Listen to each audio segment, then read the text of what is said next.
Thanks to the team at Stunlock Studios, our crew, Legacy Gaming, has spent the past week exploring every aspect of the new Secrets of Gloomrot update for V Rising. There's a lot players need to know as they dive in for the first time, and we thought it would be smart to show, not just tell, but show you how some of the most important new systems in the game work. My name is Codiak, this is Legacy Gaming, and today we're sharing 10 new things about V Rising you need to know about. I think it only makes sense to start by talking about the new zone, Gloomrot. It's broken down into two subzones, Gloomrot North and Gloomrot South. And as the trailers tease, this is an area devoid of color and life. Well, normal life. Littered throughout the area are mutated creatures, twisted by experimentation and radiation. Also in the zone are a new faction of enemies that have embraced the twisted teachings of Dr. Henry Blackbrew, who's used electricity and the power of lightning to create advanced weaponry and automatons that present players with a sizable new combat challenge. In my opinion, one of the most interesting things about this zone is the different types of combat mechanics players will have to encounter. Up until this point, we've dealt with a lot of bows and swords. Well, all of a sudden, we're now confronting Gatling gun-equipped walking machines, mutants that can puke out poison bile, and a whole range of enemies with supernatural abilities and technological attacks. It's a lot to take in and adjust for, especially during progression, but it's a breath of fresh air when you consider a lot of what we dealt with up until this point has been variations of the same medieval theme a lot of the game is designed around. Without spoiling too much, this obviously translates to the boss fights as well, which are largely based on two themes, electricity and technology. It makes for some fun and often chaotic encounters. Gloomrot isn't a place you'd consider vacationing, but it's chock full of new enemies, a dangerous new environmental effect, lightning strikes, and represents a sizable step forward for the team as they test out new ideas and concepts. With the new zone also comes a new blood type, Mutant. Much like creature blood, this can be found on the mutated enemies in the game, but because they can't be captured and farmed, at least not yet, it's impossible to consistently get high-level blood of this type. In my opinion, that's alright though, because the blood itself doesn't quite have that knockout effect I was hoping for from a new blood type in the game. Tier 1 reduces the blood drain rate by up to 50%, which solves a bit for the lack of access we just talked about. Tier 2 increases all resistances by up to 25. Tier 3 increases movement speed while shapeshift. Tier 4 is interesting. It gives you a 40% chance to convert an enemy to a mutant when you kill them with a bite. On the surface, this effect sounds great, but unfortunately, mutants that you create don't hold any allegiance to you, so you end up just creating more enemies for you to deal with. Mutants will attack anything nearby, and if you're lucky enough to spawn the bigger mutant enemies, it can actually aid in a fight. But overall, it's not a slam dunk effect like some of the other blood types in the game. Finally, Tier 5, as expected, boosts all the previously mentioned effects by 30%. One of the new things I was most looking forward to about the Secrets of Gloomrot update was the introduction of two new weapons, the Greatsword and the pistol. After testing out both, I can say with confidence that you are all in for a treat. Let's start with the Greatsword. As you might expect, this slow-to-swing weapon is big, beefy, and takes some practice to wield effectively, but in the right hands, it can deal a massive amount of damage. The weapon itself has two abilities. The first allows the player to charge in a chosen direction, dealing damage to the first enemy hit, as well as a little bit of collateral damage. The second ability allows the player to jump into the air, avoiding damage. When they come back down, they slam the Greatsword, dealing damage to enemies directly in front of the impact area. The second weapon, the dual pistols, are the second true ranged weapon in the game. They're definitely a step up from the crossbow and come with a standard attack and two additional abilities. The first ability sends out a barrage of bullets in quick succession. Each shot of the barrage is scattered across a small frontal cone, and each bullet deals some pushback to enemies hit. The second ability allows the player to initially roll in the direction of the cursor, after which they send out a single sticky shot from the pistol. After a few seconds, the bullet explodes, dealing damage to the enemy hit by the original bullet and any enemies in the area. You can make this shot explode instantly if the impact of the ability kills an enemy. Overall, both weapons are solid additions to the game, and I think on the PvP front, they're going to significantly change the landscape of player versus player combat, especially considering they both have movement-based effects on their abilities to help with positioning. Based on my experience, I would say the Greatsword is a much stronger weapon than the pistol, but that could all change with the introduction of our next system. Legendary weapons are coming to V Rising, and it's a system that's bound to change up the nature of both PvE and PvP combat. While exploring, players can pick up shattered weapons of both the blue and orange variety. Often, you'll find these after killing a higher tier V-Blood boss or from normal and golden chests. Once players have unlocked the Ancestral Forge, they can take those shattered weapons and, provided they have the right materials, can reforge them into powerful legendary weapons. Think of these like a half step up from that tier's respective merciless weapons, and you'll get the picture. The real secret sauce with legendary weapons is that they're infused with a random element from one of the schools of magic. This enhances a specific skill on the weapon, giving its attacks the ability to apply a spell-specific debuff associated with that school of magic. This is huge, especially if you're looking to synergize your melee combat with your magic combat, and provides an entirely new level of depth to build crafting within the game. The catch, of course, is that legendary weapons do require resources to reforge, and those resources are challenging to collect during progression. Of course, it's not out of reach, and there's no shame in waiting for that ideal stat and element combination to drop, because you will spend some time farming for materials in order to craft the weapon that you truly want. Ultimately, these are going to change the entire landscape of combat in V Rising, and a system I think you'll all love checking out. While not quite as flashy as new weapons, one of the best fundamental changes to the game is the new territory system. This is a much needed change to the game, which aims to eliminate the constant build griefing and castle stacking that plagued the launch version of the game. Territories are pretty simple to understand. Throughout the world of Vardoran are predetermined plots of land. By placing down a castle heart, you claim that entire region. No more claiming pieces of land inch by inch. Once the heart is down, the land is yours to build upon.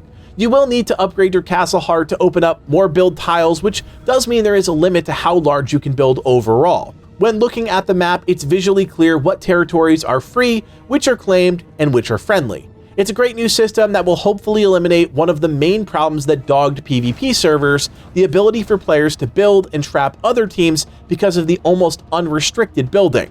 While territories is a bit more restrictive, it does solve for several major problems, and we think that's a win. What's probably the most anticipated feature in this update is the ability to construct multi-story bases. Gone are the days of creepy single-story vampire bungalows. Say hello to your brand new towering castle. Stairs, which come in both straight and wrapping variants, will allow you to begin your ascent into the heavens. Once placed, you simply use your normal foundation tiles as the top of the stairs to begin dynamically constructing the stronghold of your nightmares. These will automatically override the roofing system in that area and dynamically adjust your structure to visually work. By default, these tiles will place railings on the edges, but you can still place walls on top of them to continue building upwards or creating an enclosed section on top of that floor. You can even leap over these railings to the floor below, provided you have direct line of sight. This opens up new traversal opportunities within your base, new ways to potentially deal and defend against raids, and just overall new ways to create larger, more ornamental rooms across your entire castle. To help facilitate this, castle teleporters have also been added to the game, but keep in mind for now you can only construct 3 pairs. These allow you to set up either a red, yellow, or blue teleporter within the base to let you travel between different sections or floors almost instantly with whatever resources you're carrying. When it comes to PvP, don't worry, when a siege occurs, all teleporters are disabled. There is an overall build height to your castle, but we personally didn't hit that limit quite yet, only building to the 3rd floor during our time with the preview. Again, there is the overall foundation limit imposed by your castle heart, so plan accordingly if you want to build not only up, but across your entire claimed territory. One feature that I think will fly under the radar at launch is the reworked coin system. If you're a returning player, you know that coins were damn near useless in the base game, and the team has done a great job making changes that elevate this system and actually make it meaningful for players. There are now 3 tiers of coins: copper, silver, and gold sun, that directly correspond to your progression tier. Coins can be spent at various vendor camps across Vardoran. Copper coins can be spent in Farbane Woods, silver coins at the farmer's market in the Dunley farmlands, and gold sun coins in the Brighthaven Trade District in Silverlight Hills. Coins can be exchanged for a variety of valuable goods, including resources, but more importantly, research. Gone are the days of hoping that a random research drop would be the exact one you need. Now, when luck isn't on your side, you can simply buy what you need. The cool thing about this is back at base, you'll have access to a new workstation called a fabricator, which gives players the ability to create coins, something that wasn't possible before. As long as you have the necessary materials, you can create your own vampire money printing business. When you jump into the Secrets of Gloomrot, check out these vendors and don't forget about them because it could potentially save you from farming some materials key to progression that you could otherwise just buy. One of the most exciting new additions to the game is the introduction of a brand new school of magic, Storm. This pairs perfectly with the brand new zone, Gloomrot, which features all sorts of nasty enemies with electric-based attacks. Storm's debuff is called Static, which, when applied to an enemy, makes all your melee attacks in a 5-second window trigger an electrical shock, which deals 10% magic damage. The debuff itself has a lot of strong synergies with fast weapons and high spell damage. There's no utility baked into the debuff, which makes it purely an offensive effect players can choose to lean into. In terms of the rest of the tree, well, you've got some pretty cool abilities like Cyclone, which sends out a small vortex damaging enemies and applying static. There's also Lightning Curtain, which allows players to summon a wall of electricity for a few seconds. This blocks projectiles, inflicts static, damages enemies that pass through the barrier, but also buffs allies that walk through it. Of course, we can't forget about the ultimate abilities either, and while I won't spoil the final spell in this video, I will point out Raging Tempest, which allows the player to bounce between all enemies in an area, dealing a total of 525% magic damage split between all enemies. The tree is fun to use and provides an alternative to something like Chaos. It fits largely in the same vein, a more offensive-focused school of magic, but there are some nuances there that really help Storm stand apart. We actually have a full video on the channel showcasing the entire Storm tree, so if you want a deeper dive of that school of magic, check out the video. Sticking with the magic theme for a moment, let's talk about Spell Jewels. This is a brand new feature in the game, and when I say this fundamentally changes the way players will approach combat, I mean it. Gems are socketable items that can be found and crafted in the world. They can be assigned to any non-ultimate spell in the game, dramatically changing the way that spell functions. There are 3 tiers of spell jewels, with each higher tier gaining 1 additional effect. Now the key here is that spell jewels that change the nature of a spell aren't all created equal. The effect for a particular spell are pulled randomly from a pool of modifications, and within those modifications are stats that can also vary. The team does give you the ability to see the range of impact of those stats by holding down left alt, which gives you a clear way to know just how powerful the spell jewel you just found or created really is. The beautiful thing about this system, it's completely non-destructive. Spell jewels are socketed directly into the spell from the spellbook, but they can be removed with just the click of a button at no cost to the player. Socketed jewels also won't drop on death in PvP, allowing you to keep your valuable power spike. Spell jewels can also be salvaged, which is a great way to claw back some valuable resources. We also have a full video breaking down this system coming out on the channel, so keep your eyes peeled because the spell jewel system is easily one of the most influential when it comes to changing the nature of combat in V Rising. With over a dozen new bosses coming to the game with Secrets of Gloomrot, it's safe to say the V-Blood system needed a bit of an overhaul. Aside from progression being reworked, one of the most important, albeit small changes, is the fact that players can track V-Blood units from anywhere in the game world. The Blood Altar, where you used to select and track targets, is a thing of the past, and now a more streamlined menu allows you to track and untrack targets right from the UI. Because there have been some new V-Blood units added to both the early and mid-game tiers, as well as fundamentally changing the rewards for most bosses, this system will be invaluable to even returning players. While this rework system does break the immersion, I for one think that sometimes immersion gets in the way of the player experience, and this is a perfect example of a change that needed to be made to make the journey a bit more enjoyable. Now, while you're out hunting for bosses, you can bounce from one to the next without the need to pop back into base just to toggle the next target. One of the beautiful things about this update is the sheer number of changes aimed at making your experience while exploring a bit more enjoyable. One of the small additions to this content update is the introduction of bags, which can expand your inventory, allowing you to carry additional specific resources. During progression, you'll unlock blueprints for herb bags, which allow you to carry most flora you find in the game, research bags, which allow you to carry books and research materials like scrolls, gem bags, which allow you to carry gems, and a coin purse. Now that last one is really special given the changes to how coins work in the game. The coin purse protects the player from the negative effects of silver, which means players now have a surefire way to collect and transfer coins to and from their base without the need for a potion.